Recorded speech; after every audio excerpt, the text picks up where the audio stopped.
మామ రామ్ చరణ్ అన్న game changer movie నుండి ఒక అద్దిరిపోయే అప్డేట్ వచ్చింది భయ్య. అసలు డైరెక్టర్ శంకర్ గారు చెప్పిన దాని ప్రకారంగా ఈ మూవీ షూటింగ్ ఇప్పటికీ అయిపోవాల్సింది. ఇండియన్ 2 మూవీ ప్రమోషన్ కి వచ్చినప్పుడు శంకర్ గారే ఇలా అన్నారు. ఈ మూవీ నుండి ఒక 10% షూటింగ్ మాత్రమే తీయాల్సి ఉందని చెప్పారు. అయితే ఎలాగో అలా ఇండియన్ 2 మూవీ అయితే ఫ్లాప్ అయింది.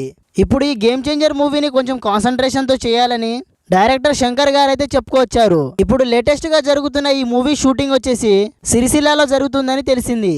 ఎస్జే సూర్య, రామ్ చరణ్ అన్న మీద అయితే షూటింగ్ జరుగుతుందని చెప్పుకొచ్చారు. అయితే దీంతో మూవీ షూటింగ్ అయిపోయినట్ట లేదంటే ఇంకా ఉందా అనేది మూవీ టీం వాళ్ళు అయితే కన్ఫర్మ్ చేయలేకపోతున్నారు. అయితే ఈ మూవీ షూటింగ్ దాదాపుగా అయిపోయినట్టే అని చెప్తున్నారు. అయితే ఈ వినాయక చవితి లేదంటే కాస్త ముందుకు అయితే ఈ మూవీ నుండి ఒక సాలిడ్ అప్డేట్ అయితే వస్తుందని చెప్తున్నారు. ఈ మూవీ ప్రొడ్యూసర్ అయిన దిల్ రాజు గారు అయితే క్రిస్మస్ కి ఈ మూవీ రిలీజ్ చేయాలని డిసెంబర్ మంత్ లో రిలీజ్ చేస్తామని చెప్పుకొని వచ్చారు. అయితే ఇప్పుడు ఈ మూవీ నుండి రిలీజ్ డేట్ అయితే అనౌన్స్ చేయబోతున్నారంట. అయితే నెక్స్ట్ వీక్ రామ్ చరణ్ అన్న ఫ్యాన్స్ కి పండగ అని చెప్పుకొని వచ్చారు. అయితే చాలా రోజుల నుంచి రామ్ చరణ్ అన్న గేమ్ చేంజర్ మూవీ కోసం చాలా మంది వెయిట్ చేస్తున్నారని చెప్పొచ్చు. అయితే మన రామ్ చరణ్ అన్న త్రిబుల్ రోల్లో కనిపిస్తారంట ఈ గేమ్ చేంజర్ మూవీలో. తనతో పాటుగా కిరా అద్వానీ ఇంకా అంజలి గారు హీరోయిన్ గా చేస్తున్నారంట. ఈ మూవీకి మ్యూజిక్ ఇస్తుంది తమన్ గారు. మరి రామ్ చరణ్ అన్న హీరోగా చేస్తున్న ఈ గేమ్ చేంజర్ మూవీ ఎంత కలెక్ట్ చేస్తుంది అనుకుంటున్నారో కామెంట్లో పెట్టేసేయండి.